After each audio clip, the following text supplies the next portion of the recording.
What's up, Masters? Dondon Hontiveros, comeback game. Nagpaulan ng 3 kontra Imus. Kahit magpo-49 na next month, wala pa rin kupas ang kamay. Nagtala ng 18 points at 3 assists. 60% ang shooting nito outside the arc. Pinakitaan ng kanyang anak dito na si Ice Hontiveros. First time nga nilang maglaro rito ng sabay sa Cebu Greats. Bakbakan dito sa MPBL Season 8. Tapatang Cebu versus Imus. Unang play na ginawa dito ni Dondon Hontiveros, isang napakagandang assist kay Don Reverente. And where's the defense from? By Sports Plus, the official sportsbook of the MPBL. Just a one more. From one of the Unang subok dito ni Cebu Hotshots, bibirada siya ng 3, kaso nga lang hindi ito papasok, nagpapainit pa dito. Get that one to fall by Pion, tumatrabaho sa ilal. Pangalawang subok dito, mukhang naasinta na to ni Dondon Hontiveros. Nahanap siya ni Kuya Brian, libreng-libre sa 3.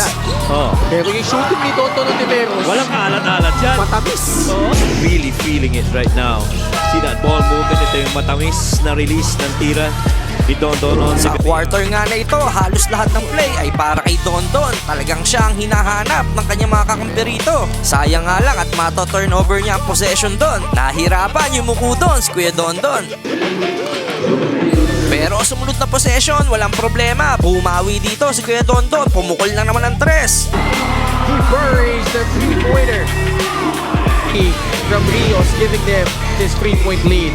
An impressive shooting brought about by excellent ball movement from both ends. This time, Ibang klase talaga to si Kuya Dondon. Sa edad niya, makikita mo pa rin kung bakit siya tinawag na Kobe ng Cebu. Classic na jab plus sidestep sa 3 points. Favorite niyang move yun. Sa third quarter naman, kakabukas pa lang ng shot clock, eh bumirada na agad to ng 3, Kuya Dondon.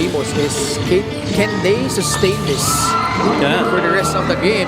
Ang ganda nga ng nilalaro rito ni Kuya Dondon. Kung hindi siya umi-score dito ay gumagawa ng play. Simpleng 2-man game lang dito para kay Camacho. Kailan kaya siya papasok kasama? Sa quarter nga na ito, nag-decide si Coach Aldrin na pagsabayin yung mag-ama, si Ice Hontiveros at Dondon Hontiveros.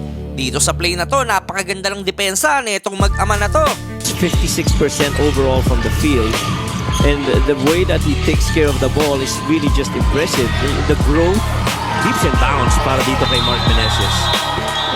Sumunod naman na play dito na ginawa ni Dondon Hontiveros. Nag-ala Kobe Bryant siya rito, the favorite up and under move. Hindi nga lang pumasok yon, pero nandun si Camacho to clean the top. Simon Camacho.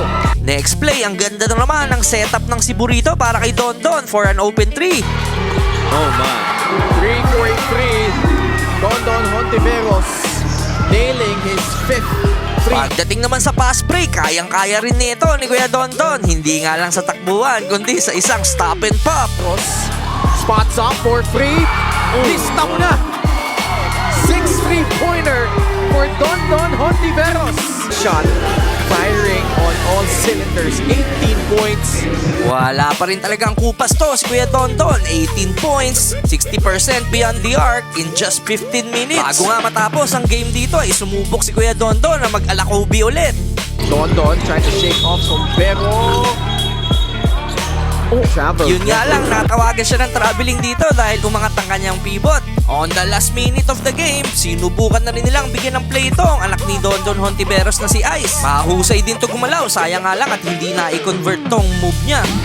Hontiveros shot fake. That is Ice that I was talking about. Ending dito, makakukuha ng Cebu ang panalo. Best player of the game, si Kuya Dondon. Sa mga taga Cebu, dagang salamat sa suporta. Amping mo diya. Sorry sila dito. Thank you, God bless.